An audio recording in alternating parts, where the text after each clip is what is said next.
Welcome, one and all, to the Christmas edition of Thoughts and Hunches, making money in bunches and sucker punches.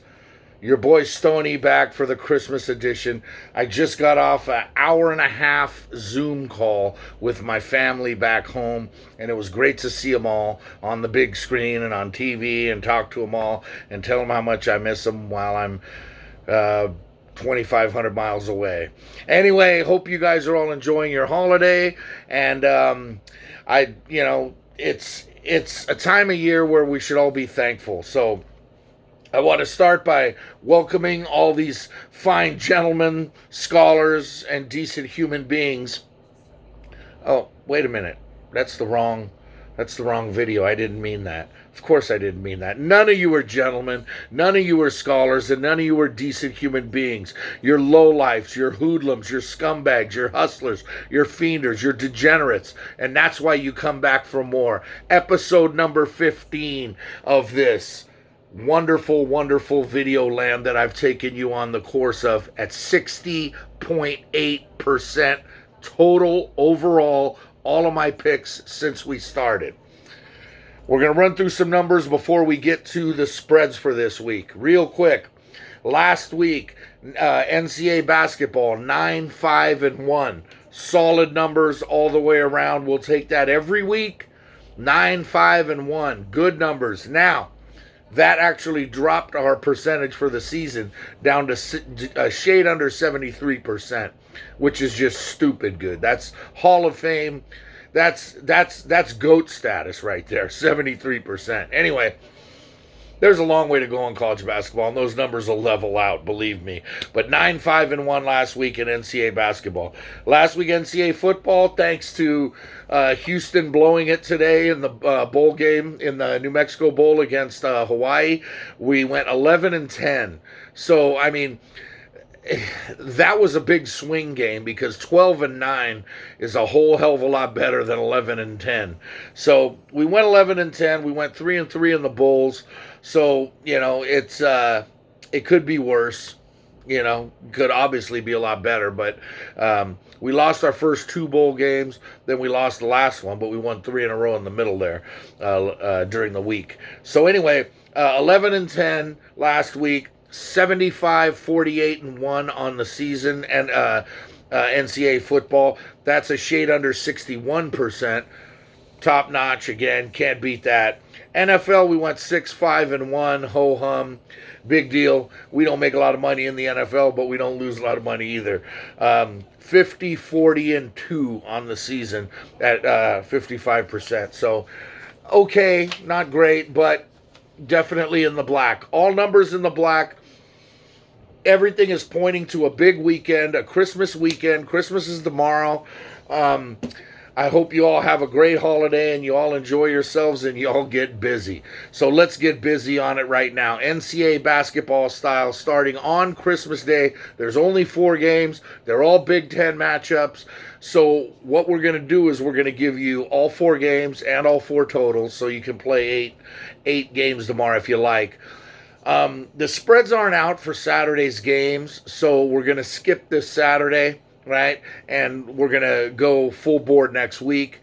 The next time we'll be on the air will be New Year's Eve, and we'll have your picks for New Year's Day bowl games, last week of the NFL season, and whatever else is going on, plus a whole slew of college basketball games. So this week it's a mild, only 4 games, Big Ten matchups on Christmas Day. Start at the Kohl Center in Wisconsin. We like Michigan State plus 1.5 against Wisconsin. Wisconsin is big. They're strong. They're physical, and they bully teams. They're coming off impressive wins over Nebraska and Louisville, blowout wins. Looking good, too. Michigan State's coming off a loss to Northwestern, and that's a glaring loss for them because Northwestern usually isn't a team to step up and knock somebody off in the Big Ten. And when they knock off Michigan State, it kind of sends shockwaves through the rest of the conference. And the problem with the Big Ten this year is that everybody's susceptible to a loss because it is so top heavy. I mean, you're talking there are 7, 8 very, very, very good teams that could definitely be ranked right now in the top 20. So anyway, we're going to go with Michigan State plus 1.5 at Wisconsin, and we like the under. We're going to take under 140.5 because Wisconsin likes to slow it down, especially at home. Once you get into Madison, you pretty much play their game. But Michigan State knows that they can't afford two in a row, two straight losses in the Big Ten. So they're going to come out balling, and they're going to get it done. But it's going to stay under 140.5. Game 2, Purdue versus Maryland. We're going to go with Purdue minus 5.5 at home. And the problem there is Maryland right now is just kind of floating around. Both these teams, Purdue and Maryland, are kind of, I don't want to say bottom tier teams in the Big Ten because that's still saying something, but they're kind of middle of the pack. They're definitely not top of the pack, but Purdue right now is playing better ball. They did get beat pretty bad by Iowa, but that was coming off 3 straight wins where they looked really good. So we're going to ride with Purdue and lay 5.5 at home. Next up, the total in that game is 138.5. We're going to take the over. Based on both teams' defenses, you're going to look at it and say, I'm going to take the under. But if you look at their offenses, you're going to say, no, you got to take the over. So Purdue minus 5.5 and over 138.5. Nebraska versus Michigan. They're in the Chrysler Center in Ann Arbor. No, excuse me, they're not. They're in Nebraska. I am so all over the place right now. They're at Nebraska. We're going to take the points. Michigan is undefeated, 6-0. Off to a hot start. Haven't played anybody. That's the one caveat. They're coming off a win over Penn State. Juwan Howard's in his first year up there. He's doing a good job, off to an impressive 6-0 start. He's got this freshman center, Hunter Dickinson, who's just been unbelievable, averaging 16 per, and he's been getting after it. But Nebraska, on the other hand, they're in their second year. Excuse me. I want to be coughing here. Anyway, Nebraska's in their second year of the Fred Hoiberg regime, and Fred Hoiberg builds programs. Everywhere he goes, he wins. So we're going to give him time, but in his second year, they're kind of up and down, back and forth. They're 4-4 right now, but we like them. 7.5 is a big number. We don't think Michigan's going to roll on the road by that much. And both teams like to score. They like to push the pace and get up and down the floors. And the total is 147.5. We're going to take the over there. The final game of the day on Christmas Day is Minnesota versus Iowa. They're playing up in Minneapolis. Iowa is Iowa. I mean, they've got the easily the leading candidate for Player of the Year, Luka Garza. And Luka Garza is a man. He's just an absolute man playing with kids, and he's dominating. Now, they lost to Gonzaga pretty badly last Saturday. We had Gonzaga winner. And they bounced back, though, with a pretty impressive win over Purdue the other night. And Iowa also likes to bang and get up and down the floor, right? They're very deep. They go 9 deep at least. And fresh legs are always coming in and out. And expect this one to be sort of a track meet. But we're taking Minnesota. We're taking Minnesota at home, plus 6.5. The numbers suggest that Iowa is not going to blow them out. Minnesota's the smart play here. They're coming off a loss to Illinois. But before that, they had a big win over St. Louis. And they only got one loss. You know, their only loss was Illinois, and we expect them to bounce back from that loss at home, getting 6.5. We'll take the number. So we're taking 3 dogs and 1 favorite on Christmas Day, but we're also going to bet the under in the total. Yes, I said it's going to be a track meet, and it will be, but 164.5, big numbers. Somebody's got to score 90, somebody's got to score 80. I don't see it going that high. Can I see Iowa winning this game 80 to 78, 80 to 76? Sure. That puts us in the winner's circle both ways. So there's your 8-pack of games on Christmas Day for NCAA basketball. Next up, we're going to move to NCAA football, and it's bowl season, period. So we've got 13 games that I'm going to run down. These are every single bowl game from now until through Christmas, through New Year's Eve, because the next video we show you is going to be on New Year's Eve, and that's going to have the New Year's Day bowl games, including the college football playoff games, because those are both played on New Year's Day. Anyway, we'll start on Christmas Day with the Camellia Bowl. Buffalo -5.5. We're taking Buffalo against Marshall. Buffalo runs the hell out of the football. Marshall can score. Marshall's having a great season, but they did drop their final 2 games of the season, and Buffalo just runs and runs and runs, and they run it down your throat. 330 yards a game on the ground, number 2 in the nation. They're unbelievable. So we're going to stick with Buffalo and lay the 5. Saturday, the Lending Tree Bowl, Georgia State and Western Kentucky. We like Western Kentucky a lot. They've won 3 in a row. The campus is only about an hour and a little over an hour and a half from here. Maybe a little less than an hour and a half from here. But they've had a really good season, and the Hilltoppers are playing well, coming 3 straight coming in. Now, Georgia State, on the other hand, is tough. Georgia State, they're a very athletic team, and they like to stretch the field. Their only 2 losses this season were to Coastal Carolina and to Appalachian State. That should say something right there. This is a good team. It's a very good team, and Western Kentucky's good, but Georgia State's better, and Georgia State's going to cover, -4. Also on Saturday, the First Responder Bowl, we're going to take the UTSA, the Texas San Antonio Roadrunners. They're getting 14 against Louisiana Lafayette, who we lovingly call Ooh La La. Ooh La La's only loss was the Coastal Carolina, and they've been unbelievable all season long. They're ranked, and they deserve to be ranked, and they've had an unbelievable season. But UTSA's won 3 straight. They only got 2 losses on the season. They put together a heck of a campaign, and to give them 14 before the game starts, we'll take those all day long. Ooh La La wins, UTSA covers. Also on Saturday, the Cure Bowl. Coastal Carolina, speak of the devil, going up against Hugh Freeze and Liberty. 2 schools that nobody, I don't want to say nobody's heard of, but 2 schools nobody paid attention to 3-4 years ago. Now all of a sudden they're in the spotlight. They both had great seasons. Coastal Carolina feels like they should be playing on New Year's Day, right, with their undefeated record and top 10 ranking, but no, they're stuck playing the Cure Bowl. So as much as we love Liberty and as much as we love Hugh Freeze and what he's done there and the season that they've had, Coastal's going to go in and dance because they want to make a statement. They're going to end the season undefeated with a statement win in a bowl game against a good Liberty team, and they'll finish 6th or 5th or whatever in the final rankings. Next up on Tuesday, because they're going to take college football is going to take Sunday and Monday off and let the NFL do its thing. So on Tuesday, we've got the Cheez-It Bowl. Miami and Oklahoma State. We like the Canes.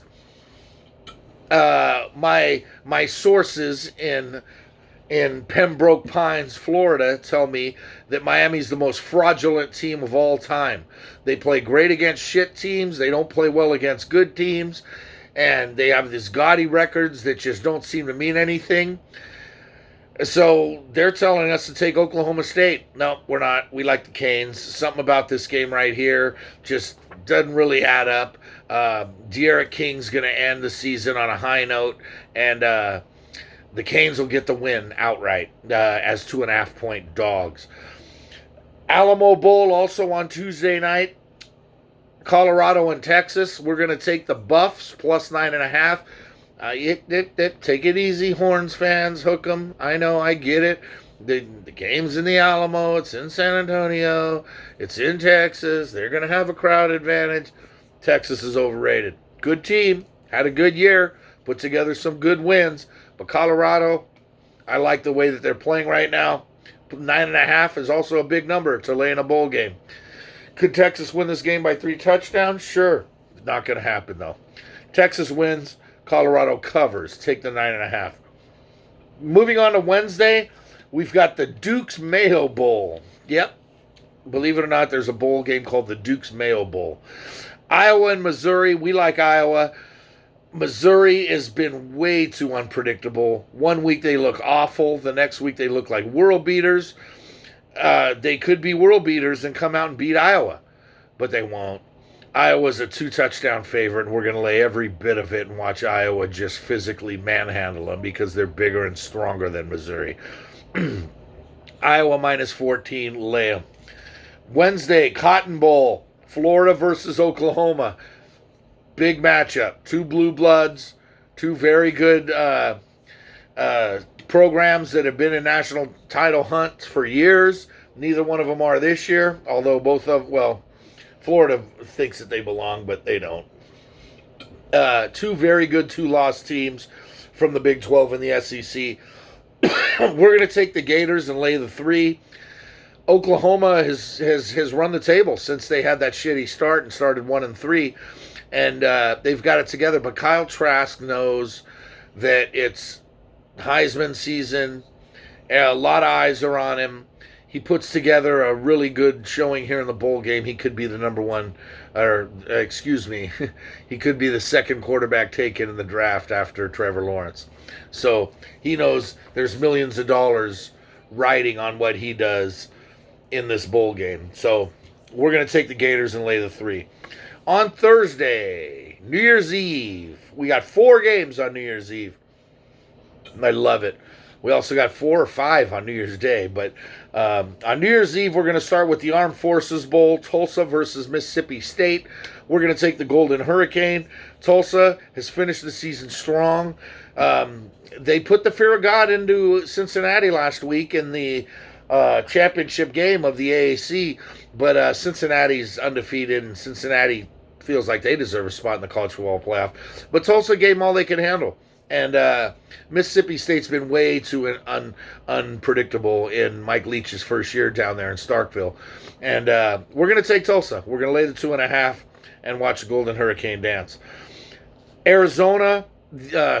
Arizona Bowl on Thursday night. San Jose State versus Ball State. This is the spot that usually Boise State would slide into because Boise State dominates the conference every year, but San Jose State beat them. San Jose deserved it. They won it, and they definitely deserve it. They're having a very good year, ranked and playing well. Ball State, though, is another team that with that never say die attitude from the MAC. And now we're not saying that they pull off the win here, but they give San Jose State all they can handle. This game's got won by a field goal written all over it, or it might even have overtime written all over it. If you want a long shot bet, a prop, will this game go to overtime? This is the one to take because that's what Ball State does. Anyway, Ball State will take them plus 8.5. Also Thursday night, the Liberty Bowl, Army versus West Virginia. This was a last-minute thing they had to put together because Army deserved to be in a bowl, and they realized, hey, wait a minute, we didn't even put Army in a bowl game. And they're going up against the Mountaineers. The Mountaineers had a good season in the Big 12, but the Big 12 this year was better than most expected. Yeah, they didn't have a team make it all the way to the college football playoff, but with every week playing Oklahoma and Oklahoma State and Iowa State and Baylor and Texas, it's been a good conference, and West Virginia's more than held their own. That's why they're 7.5-point chalk against Army. But we're going to take Army, right? The way they run the ball and the way that they've shown out the last couple weeks against Navy and against Air Force, you got to like the Golden Knights. So go ahead and roll with Army. Last game on the board. I don't know if you can call it the Degenerate Special, which, by the way, we've now won 2 in a row. Don't mean to brag, right? But we have hit 2 straight. So that whole streak is over with and gone with now. You can no longer fade the Degenerate Special. If you want to call this the Degenerate Special, it is the last game on the board on New Year's Eve. So before you guys go out and get all liquored up, because that's what low-life scumbags and scoundrels like to do on New Year's Eve, make sure you call your man, get down on it, and take TCU minus 6.5 against Arkansas in the Texas Bowl. Yes, we're going to take the Horned Frogs. It's a home field advantage, sort of, for them, and TCU is better than Arkansas. Arkansas just shows absolutely. They haven't given us any reason to back them this season. They've been way too inconsistent. They started out strong, went through a horrible stretch in the middle of the season. They finished pretty well, but TCU is the better team. Lay the 6.5. TCU wins. So that's it. That's your 13 picks for NCAA football. That's your 13 bowl games. Now we move on to the NFL. And we'll start with the Christmas matchup because there's going to be a bowl game. There's going to be college basketball. For those of you that like the NBA, I know a lot of you ask, are you going to give us NBA picks? Nope, never. Never. Sorry. It's just not it's not up my wheelhouse. So we won't do that. And if you want to sit around and watch the NBA on Christmas Day, that's fine. I'll be watching football. And any basketball that I have on will be college basketball. Anyway, Christmas Day, Minnesota +7 at New Orleans. We're going to take the Vikings. Drew Brees is back. Drew Brees is playing himself back into shape. They're at home. They're in the Dome. Minnesota has had trouble there over the years, but Minnesota is Minnesota. They're just they're a gnat that just won't go away. Saints win, probably easily, but Minnesota covers, probably easily too. Maybe even through the back door, but +7, we'll take the touchdown. Saturday, day after Christmas, 3 games on the board on Saturday, starting with Detroit versus Tampa Bay, reverse turf home underdog. Lions at home. Bucks going up to Detroit. They're going to play on that rubberized turf or tire rubber that they play on. The turf is, believe it or not, it's made out of tire rubber from tires. The Bucks are laying 9.5. The Bucks have the playoffs on their minds. The Bucks could win this game by 3 touchdowns and no one would even bat an eye. We will, because it's a reverse turf home dog. We like the Lions. Take the 9.5. Big number. Arizona -5 against San Francisco. San Francisco will be playing it's a road game, but they're playing in the same stadium that they've been playing their last couple home games. Yeah, Gavin Newsom. Gotta love the guy. Arizona is the better team. The 49ers are a mess. They lost to Dallas last week. Arizona is starting to get it together again. It's going to probably be too little too late. I'd love to see Arizona get into the playoffs and Kyler Murray lead them there. I don't think it's going to get there, or I don't think they're going to get there, but I'd like to see them get there. I don't think it's going to happen. But they're going to win tomorrow, or Saturday, and they're going to win by more than 5, and they should win pretty comfortably over the 49ers, who are just, their quarterback situation is a disaster. Saturday night, Miami versus the Raiders. Miami travels down to Sin City, and they want to keep their playoff hopes alive, and this is the chance to do it. Raiders are having a good season. Yeah, I know, Raider fans. They haven't looked good the last 3-4 weeks, and their defense is a mess. But at 7-7, the Raiders are doing better than most people expected. If the Raiders win this week and next week, they finish the season 9-7. That's better than most people expected. But Miami right now is playing for a wild card. They know what it takes. They know what it's going to take to get them into the playoffs, and their defense is playing well. They're running the hell out of the football, and Tua is starting to get more and more confidence, and we're going to take the Fins and lay the 3 in Las Vegas. Moving on to Sunday, we got a whole slew of matchups. We're going to start with reverse turf home dog number 1. Well, it's number 2 for the week, but it's number 1 on Sunday, and we're going to take the Jets plus 9.5 against Cleveland. There's 2 ways of looking at this. You can look at it and say gamblers are going to overreact to the Jets beating the Rams last week because the Jets aren't that good, and the Rams are a much better team, and the Jets blew their chance at Trevor Lawrence. Well, 9.5 still a big number to lay, right? And Cleveland knows if Cleveland wins, which they will, and Pittsburgh loses, which they might, Where you're looking at Cleveland versus Pittsburgh in Week 17 for the NFC North, and that's just something nobody ever could have even thought possible. Cleveland can win this game by 4 touchdowns. Nobody will bat an eye. We will, because it's a reverse turf home dog. Take the Jets at home. They play on turf. Cleveland plays on grass. Next up, speak of the Devils, the Pittsburgh Steelers. We're going to take the Steelers, +2 against Indy. It's trendy right now to go against the Steelers, and it's trendy right now to take the Colts. The Colts are playing well. The Steelers aren't. Steelers started the season 11-0. Can they lose 4 straight? Sure. It's not going to happen, though, because they're going to beat the Colts, and Pittsburgh is going to win the NFC North.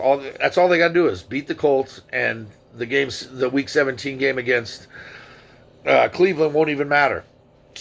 So Pittsburgh knows what's on the line. They're at home. They're at Heinz Field. Reverse turf home dog.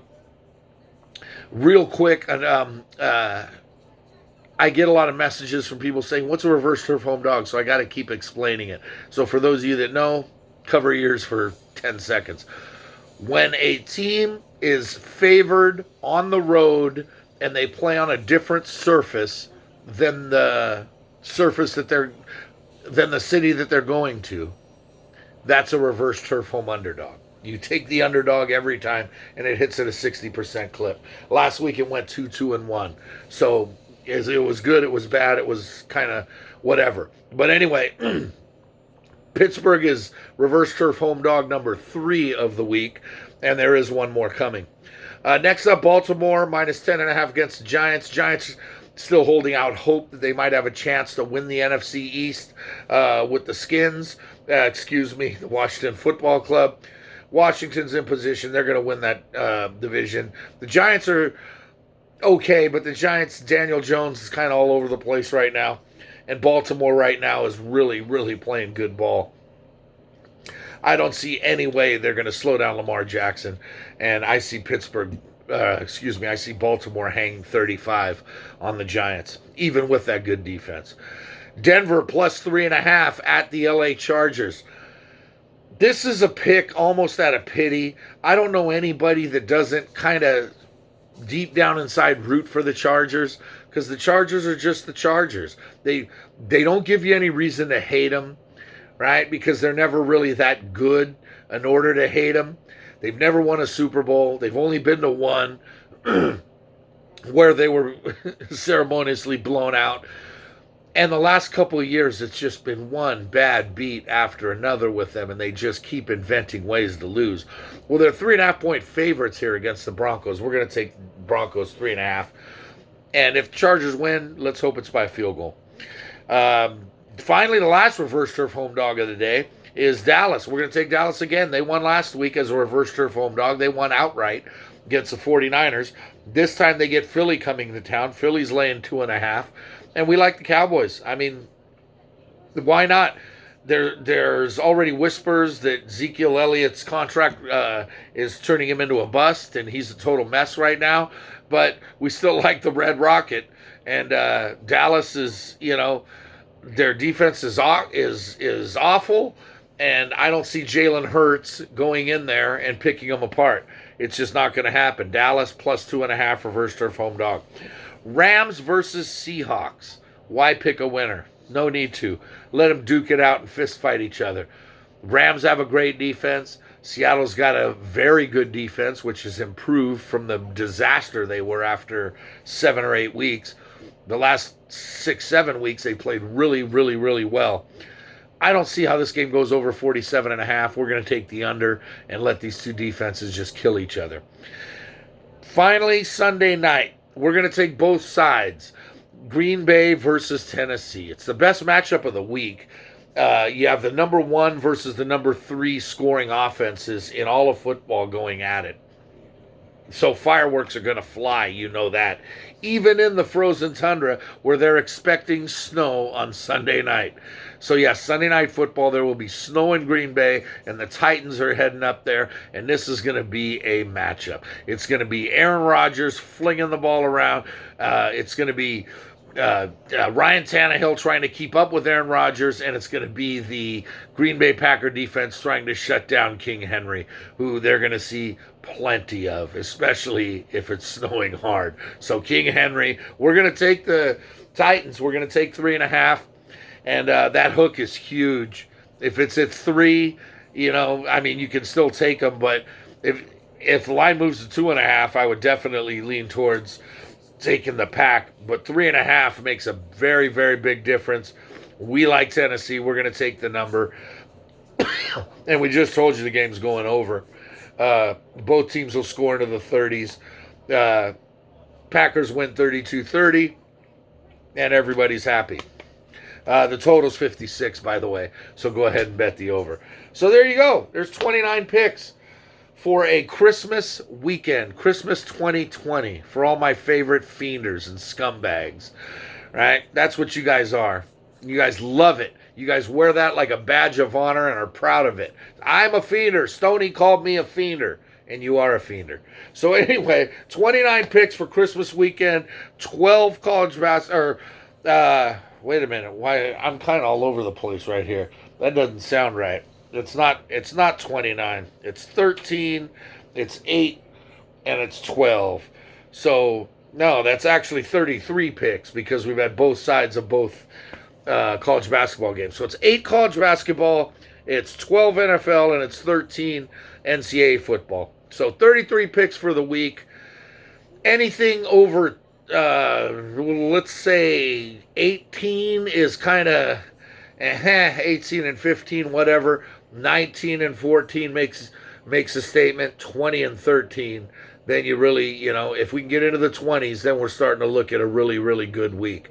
So let's bump these numbers up while college basketball starts to get their legs under them into conference play, and the numbers start to become more accurate. One more week left in the NFL until the playoffs start. One more week left of college bowl games, and then that's all over with until the national championship game.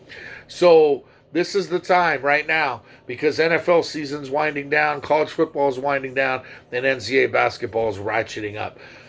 Quick tip. If you're going to a casino, or if you're at home on a Tuesday or a Wednesday and you want to get down on some college basketball, you know how to get in touch with me. Reach out to me. I'll give you winners. Our friend in West Sacramento, the fiender degenerate scumbag who goes up to Reno every single week. The last 3 weeks, he's gone up. He's asked me for winners. Out of those 11 picks that I've given him, I gave him 4 2 weeks ago, I gave him 4 last week, and I gave him 3 this week. I'm a grand total of 10-0-1. I've not lost a game. He went 4-0 the week before. He went 4-0 last week. First week he went 3-0-1. Second week he went 4-0. This week he went 3-0. And he actually sent me a text and said, "You just don't lose." Yeah, well, I do. I just haven't lost with him yet. But reach out to me if you want some of those, and I can text you right back because I always have some every single day. So go ahead and take advantage of those. Finally, it's time for our shout-out portion of the week, and I'm going to 3 of my oldest friends in the world, guys I consider my brothers. They're kind of all over the place, but I still talk to them, and they're kind of spread around now, right? We'll start with my boy, the Vandal, down in San Diego. Harry, you are the man, right? It's great hearing from you. It's great talking to you at Christmas and everything. You are the man. Keep it going down there. Next up, probably my oldest friend in the world, my boy Beef. Everybody knows Beef. Beef is the man. Beef is a straight-up pimp. We love you, Beef. And finally, to my boy, the mighty Quinn, calling from Lamia, Greece.